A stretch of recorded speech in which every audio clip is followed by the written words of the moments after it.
זה אמא ואבא שלי לכל אני אוכל בטוח.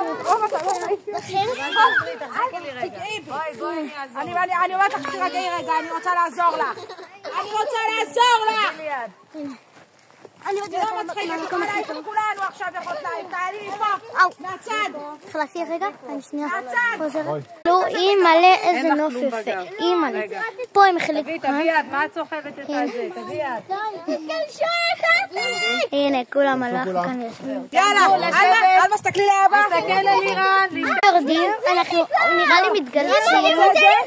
מעניין מה... אין בעיה, חכי אבא שאני אהיה למטה, בסדר? על זה. ואני אקבל אותך, חכי רגע. אבא עוזר לך. בגלישה, זה הכי בטוח. אני איתך, אז חכה. שבי על הישבניים פה. לירן, קבל את העירום. אבא שלי שם את כולם בצד שם ככה. לאט, רגע, אנחנו נקבל את כולם, רגע. לא משנה, הכל בסדר. קודם כל הילדים קטנים. לא צריך. יאללה. יפה, אני סוחבת אותך על תיאור. אלמה, אני מציעה לך להעיף את הטלפון.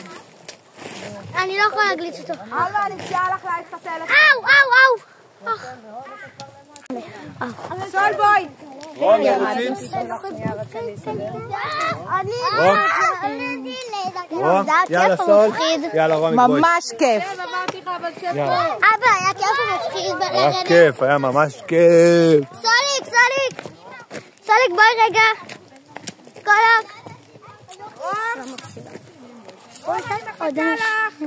הנה עכשיו עוד אנשים עולים. רום, היה כיף לעלות או מפחיד? לרדת כולם ידיים וטפק! מאיה, תסתכלי, היה כיף לעלות ולרדת? כן. היה מפחיד? לא. שרוני לך היה לירן. מפחיד? לא.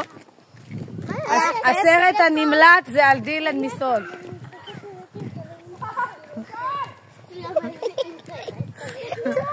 מקווה שנהנתם. מה? מה זה? מפחיד.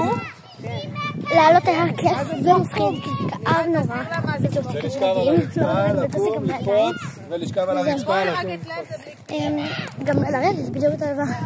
עכשיו אנחנו נלך לראיין בבנוד האחרון אחותי ובבנוד האחרון שיש לי לרדת או נגמור. כיף לעלות? כן. איך כיף לעלות או מפחיד? מפחיד.